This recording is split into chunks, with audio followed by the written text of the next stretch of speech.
న్యాయం అంటే ఏమిటి? చట్టం అందరికీ సమానమేనా? ఒక మహిళ తన హక్కుల కోసం నిలబడితే సమాజం ఆమెను ఎలా చూస్తుంది? ఈ ప్రశ్నలన్నిటికీ సమాధానం చెప్పే సినిమా 'హక్' ప్రస్తుతం నెట్‌ఫ్లిక్స్‌లో స్ట్రీమింగ్ అవుతోంది. ఇది మామూలు ఎంటర్‌టైన్‌మెంట్ సినిమా కాదు. ఇది ఒక సీరియస్, ఆలోచింపచేసే ధైర్యమైన కథ.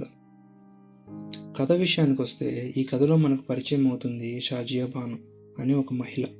ఆమె జీవితం ఒక్కసారిగా కూలిపోతుంది. భర్త వదిలేస్తాడు. ఆర్థికంగా, మానసికంగా ఆమె పూర్తిగా ఒంటరిగా మిగిలిపోతుంది. కానీ ఆమె నిశ్శబ్దంగా బాధపడదు. నాకు కూడా హక్కులున్నాయి అని కోర్టు మెట్లెక్కుతుంది. ఇక్కడి నుంచే అసలు పోరాటం మొదలవుతుంది.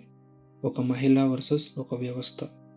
ఈ సినిమా మనకి ఏమి చెప్పాలనుకుంటుంది అంటే, మహిళా హక్కుల గురించి, చట్టం వర్సెస్ సాంప్రదాయం గురించి, న్యాయం కోసం నిలబడితే ఎదురయ్యే ఒత్తిళ్ల గురించి. డైరెక్టర్ ఎక్కడ లౌడ్గా చెప్పడు. సైలెంట్గా, రియలిస్టిక్గా మన మనసులో ప్రశ్నలు వేస్తాడు. యాక్టింగ్ విషయానికి వస్తే ఆమీ గౌతమ్ ఈ సినిమాలో చాలా స్ట్రాంగ్ పర్ఫార్మెన్స్ ఇచ్చారు. అతిగా ఎమోషన్ చూపించరు. కళ్ళతోనే బాధ, ధైర్యం రెండు చూపిస్తారు. ఇమ్రాన్ హష్మీ పాత్ర కూడా చాలా నేచురల్. విలన్లా కాదు, హీరోలా కాదు, సామాన్య మనిషిలా కనిపిస్తాడు. అదే ఈ సినిమాకి బలం. డైరెక్షన్ అండ్ స్క్రీన్ ప్లే విషయానికి వస్తే డైరెక్షన్ చాలా మెచ్యూర్గా ఉంటుంది. కోర్ట్ రూమ్ సీన్స్ రియల్గా ఫీల్ అవుతాం. కానీ ఒక విషయం చెప్పాలి, ఈ సినిమా స్లోగా ఉంటుంది. ఫాస్ట్ మసాలా సినిమాలు అలవాటైన వాళ్ళకి కొంచెం ఓపిక ఉండాలి.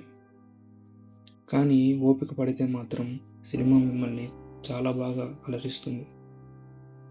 ప్లస్ పాయింట్స్ వస్తే స్టోరీ చాలా స్ట్రాంగ్గా ఉంది. తర్వాత female lead actors performance next level ఉంది. రియలిస్టిక్గా తీశారు సినిమాని. మన థాట్ ప్రొవోకింగ్ డైలాగ్స్ ఉంటాయి. ఇంకా మైనస్ విషయానికి వస్తే స్టోరీ చాలా స్లోగా ఉంటుంది. కమర్షియల్ ఎలిమెంట్స్ ఏం లేవు. అందరికీ కనెక్ట్ కాకపోవచ్చు. హక్ ఒక ఎంటర్టైన్మెంట్ సినిమా కాదు. ఇది ఒక అనుభవం. ఇది ఒక ప్రశ్న. ఇది ఒక ధైర్యమైన వాయిస్.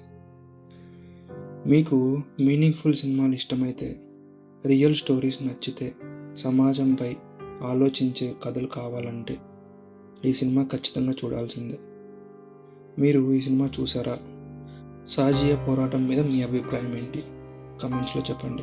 వీడియో నచ్చితే లైక్, షేర్, సబ్స్క్రైబ్ చేయండి. మరిన్ని జెన్యూన్ రివ్యూస్తో మళ్ళీ కలుద్దాం. Thank you.